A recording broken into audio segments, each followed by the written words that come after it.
a solar eclipse is going to be taking place. We're talking about April 8th being the day for that one, right? And the glasses that you can wear, those are actually running low. Yeah, and if you don't know what exactly it is, so we have a scientist joining us this morning. He has pro tips on this. Like, listen, he's such an expert. He's a NASA solar steam consultant and also former solar eclipse project manager for the American Astronomical Society. I mean, come on. Mouthful. Yeah, that's pretty awesome. Mike, thanks so much for being here. We appreciate it. Mike Kentrianakis. My pleasure. Wow. You know, a lot of people aren't even really exactly sure what the solar eclipse is. So quickly describe for us what it is and what we can see from here on Earth. Yeah. A solar eclipse is when the moon goes in front of the sun.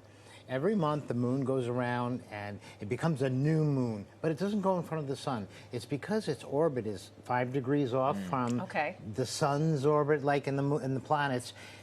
Every so once in a while, within 18 months, it comes across what's called a node, an intersection, and an eclipse can occur somewhere on Earth. So the moon will go directly in front of it.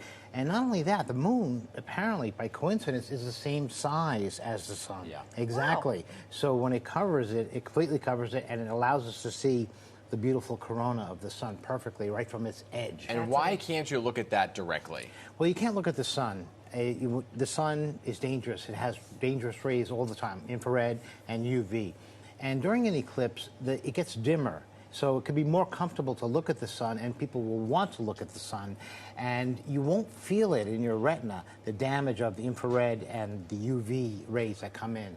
So it is dangerous. You need proper filter protection. Okay. And how long is this going to last? It's about 2 hours and 20 minutes here in New York. Oh, wow. Really? That long? And so we're used to seeing this. These are the solar eclipse glasses that most of us Yes, this is what most people are getting around the country and the world. They're very popular. These polymer films that are, these are made in the United States. But they're running low. They always run low. It's the #1 problem at every single eclipse is that eclipse glasses run low. So you're not going to see anything with it on. All you see is black. It's completely black. They're go to sleep now. designed for the sun because the sun is so bright. So you just fold them, you put them on, and you can look at the sun. Actually, I just saw a halogen light there because that's how bright it is. I can see through there. But so they're running low. So what do we do? Well, okay, now there are other ways of doing this with household appliances like a cheese grater.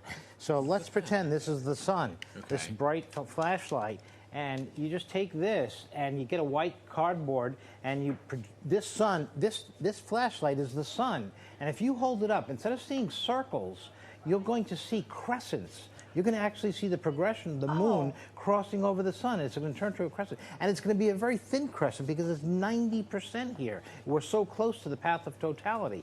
So that's one way of doing it with a cheese grater. One way is with a colander. Yeah, you could do that. Look how beautiful that is. And these circles will become crescents. So you're it's saying very impressive. To hold the colander up to your face. Yeah, well, no, you do not. You do not. No, you hold it in front of the whiteboard and have the sun in that direction in the sky. Okay, because I was going to do this and like look at the... Okay, got it. You do not do that. You do not. No. So how do we do it? So explain exactly. The sun is there. You just do. Here, I'll be the sun. Do not look at the sun. Here, let me be the sun. I'm the sun. Right. You're the sun, and I'm holding the colander to a whiteboard because it gives the contrast. And these images will be crescents, little moons, moons, and they'll be just every single one will be that. So it's camera obscure. It's a pinhole method, is what it's called. So instead of circles, we see little crescents. That's right. So you have to have a big piece of white paper, obviously. Yeah, a light surface is really what you need. And here's a ladle. Ladle is beautiful too, but you got to get one with circles. You don't want one that has rectangles. Exactly. And such. You need circles. Wow. Pinpoint circles. Well, I'm so glad you just explained that because I definitely there is a thing, an eclipse that you can look at things like in a shoebox with a little hole. Yes, you can. There's a do-it-yourself kit where you can fold it together, put a pinhole, and then it will be dark, and then you can look inside. So you're kind of holding it up to the sun, and you see the image in the box. So it's like a solar eclipse in a box.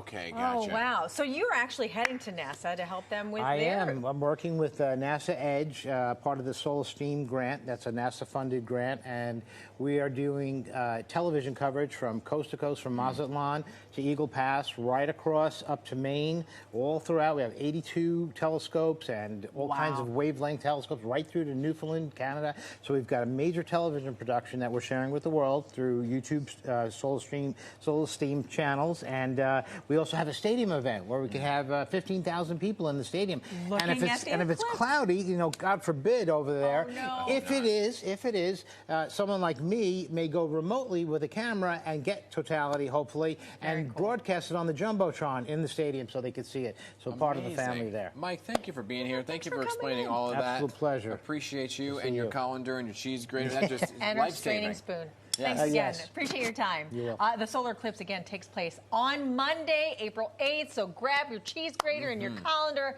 Head outside and get your Wear your special glasses too. Don't forget that. Yes.